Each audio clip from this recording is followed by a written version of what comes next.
இயேசு கிறிஸ்துவின் நாமத்தினால் இந்த நாள் என்கிற வார்த்தையின் வேலைக்கு உங்களை அன்போடு வரவேற்கிற இந்த நாளிலும் தேவன் தாமே அவருடைய வீட்டில் அமர்ந்திருந்து அவருடைய நன்மைகளை புசிக்கிற கிருபைகளை நமக்கு கொடுப்பாராக. ஹல்லேலூயா. இந்த நாள் தியானிப்பதற்காக எடுத்துக்கொண்ட வேத பகுதி சங்கீதங்களின் புத்தகம் 23வது அதிகாரம் 6வது வசனம் இப்படியாக சொல்லுகிறது: என் ஜீவனுள்ள நாளெல்லாம் நன்மையும் கிருபையும் என்னை தொடரும். நான் கர்த்தருடைய வீட்டிலே நீடித்த நாட்களாய் நிலைத்திருப்பேன். ஹல்லேலூயா.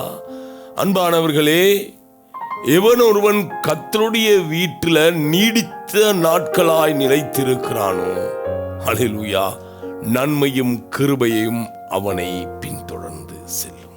இன்னொரு விதமா இதை சொல்லணுமா இருந்தா, யாரை நன்மையும் கிருபையும் பின்தொடரும் என்று சொன்னா, எவனொருவன் கர்த்தருடைய வீட்டில் நாளை தங்கி இருக்க முடியதில்லையே, வாசம் பண்ண முடியதில்லைன்னு ஏங்குகிறானோ, அவன் மேல கிருபைகள் பெருகும், நன்மைகள் பெருகும்.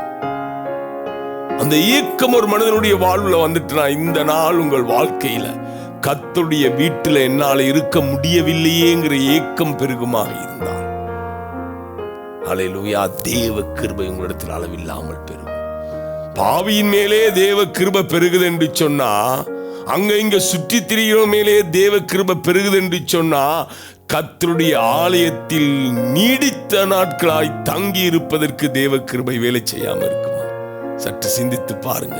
வேலை செய்வதற்கு தேவ கிருபை பெருகிறது, பயணம் போவதற்கு தேவ கிருபை பெருகிறது, இன்னும் ட்ரிப் போவதற்கு தேவ கிருபை பெருகிறது, எல்லாவற்றுக்கும் நம் வாழ்க்கையில தேவ கிருபை பெருகிறது. நான் தேவனுடைய ஆலயத்தில் நீடித்த நாட்களாய் நிலைத்திருக்க தீர்மானிக்கும் பொழுது எவ்வளவாய் தேவ கிருபை பெருகன்னு யோசித்து பாருங்க. ஹல்லேலூயா. தேவனுடைய ஆலயத்தில் நான் நீடித்த நாட்களாய் நிலைத்திருப்பேன் சொல்லும் பொழுது, நான் சொல்றேன், உங்களுக்கு பயணம் போக பெருகின கிருபையை காட்டிலும், சம்பாதிப்பதற்கு பெருகின கிருபையை பார்க்கிலும், படிப்பதற்கு பெருகின கிருபையை பார்க்கிலும், வேலை செய்வதற்கு பெருகின கிருபையை பார்க்கிலும், சுகம் உண்டாவதற்கு உண்டான கிருபையை பார்க்கிலும் அதிகமான கிருபை உங்களை பெருகும். எப்படி தெரியுமா? அது உங்கள் பின்னால வந்து உங்க மேல பழித்து அதுக்கு உங்களுக்கு முன்னாடி கடந்து போகும்.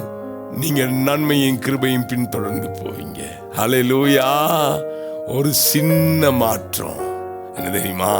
ஆண்டவரே, உம்முடைய ஆலயத்தில் நீடித்த நாட்களாய் நான் நிலைத்திருக்க விரும்புகிறேன். உம்முடைய ஆலயத்தில் நீடித்த நாட்களாக நான் தரித்திருக்க விரும்புகிறேன். கிருபை பெருக பெருக பெருக, ஹல்லேலூயா, உங்க இளமை பெருகும்.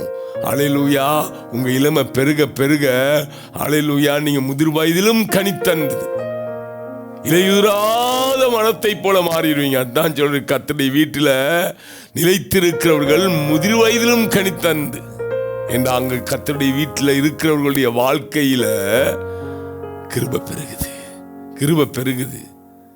ஹல்லேலூயா. அவர்களுடைய வயசு குறையுது, அவருடைய கனி பெருகிறது. உங்கள் வாழ்க்கையில இந்த நாள் கர்த்தருடைய கிருபை பெருகிற நாளாய் மாறும்படி ஒரு சின்ன தீர்மானம்: நான் கர்த்தருடைய வீட்டில் நீடித்த நாட்களாய் நிலைத்திருக்க போகிறேன். ஹல்லேலூயா. கண்களை மூடுவோமா?